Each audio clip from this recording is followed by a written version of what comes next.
Here we have the rear panel of an Eventide Stompbox. And if we start from the right side here, you'll see that there's an input level selector switch. Now this lets you connect an instrument level source like a guitar or a bass to your Eventide Stompbox, but you can also flip the switch and connect a line level source like a keyboard or a mixer or even a computer audio interface. So Eventide Stompboxes are actually really versatile as far as the number of things that you can use them with. Here we have inputs 1 and 2, and so you can use either a mono source like a single guitar or a stereo source. Here we have outputs 1 and 2, so if you're just using a single guitar amp, you can output to that. If you're using stereo guitar amps and a mono signal, it'll actually create a stereo signal from that one source.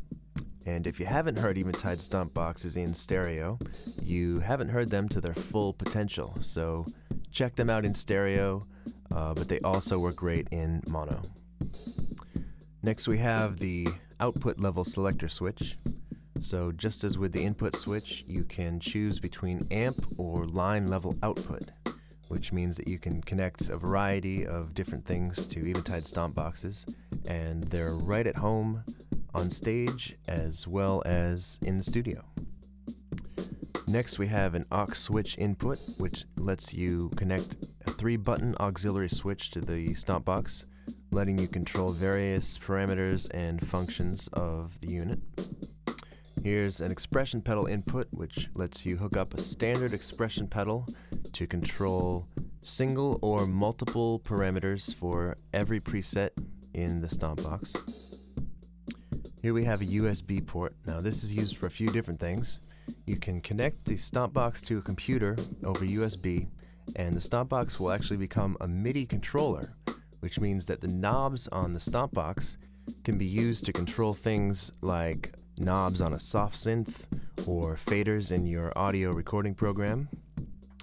You can also use the USB port to download and save your presets from the Stompbox. And lastly, you can download new software for the Stompbox from eventide.com, and you'll be able to periodically get new features in the Stompbox that way.